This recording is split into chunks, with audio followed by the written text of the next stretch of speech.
বর্জনীয় এক নাম্বার, বিলম্বে ইফতার করবেন না কখনো। এক নাম্বার, দেরি করে ইফতার করা নিষিদ্ধ। ইহুদিরা দেরি করে ইফতার করে। লা ইয়াজালুন নাসু আলা খাইরিন মা আজ্জালুল ফিতরা। বিশ্বনবী বলেছেন, এই উম্মত যতদিন আগে আগে ইফতার করবে, এই উম্মতের কপাল থেকে কল্যাণ কেউ ছিনিয়ে নিতে পারবে না। চিল্লায় বলেন ঠিক কিনা? আজানের জন্য বসে থাকবেন না, সময় দেখবেন। স্থানীয় সময় যখন সূর্যাস্ত হওয়া মাত্রই বিসমিল্লাহ, খেজুর খেয়ে ফেলবো। পারবেন তো নাকি দেরি করবেন?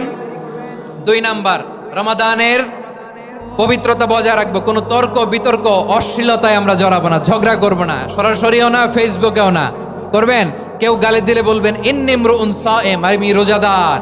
আল্লাহর হাবিব শিখিয়েছেন, কেউ যদি তোমার গালি দেয়, কটু কথা বলে, অশ্লীল কথা বলে, রমজানে তুমিও বলতে পারবে না। তুমি বলতে পারবা ইন্নিমরুউন সায়েম, আমি রোজাদার।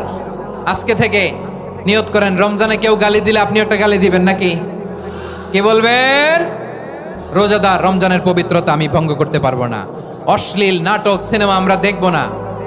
যে রমজানে মিথ্যা কথা, মিথ্যা কাজ, মিথ্যা সাক্ষী ছাড়তে পারে নাই, তার না খেয়ে থাকা, উপবাস থাকা দিয়ে আল্লাহর কিছু যায় আসে না। এজন্য মিথ্যার সাথে আমাদের কোনো সম্পর্ক আছে?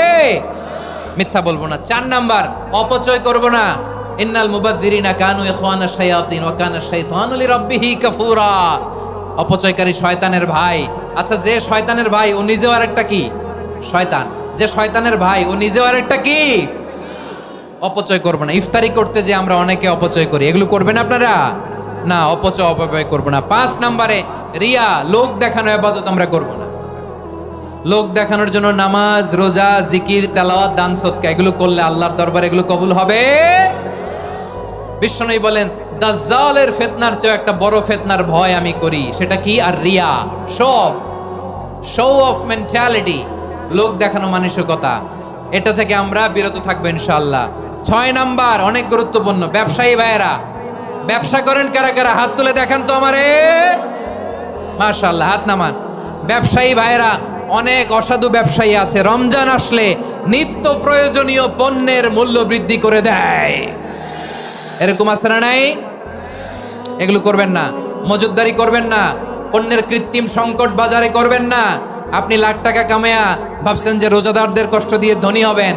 এমন রোগ আল্লাহ আপনারে দিবে, কোটি টাকা দিয়েও আপনি হাসপাতালের বিল পরিশোধ করার ক্ষমতা আপনার হবে না। 7 নাম্বারে, সর্বশেষ কথা, অধীনস্থ যারা আছে তাদের কাজের চাপ আপনারা কমিয়ে দিবেন। কাজের লোক, ফ্যাক্টরির ওয়ার্কার, স্টাফ, তাদের প্রতি যদি রহম করেন,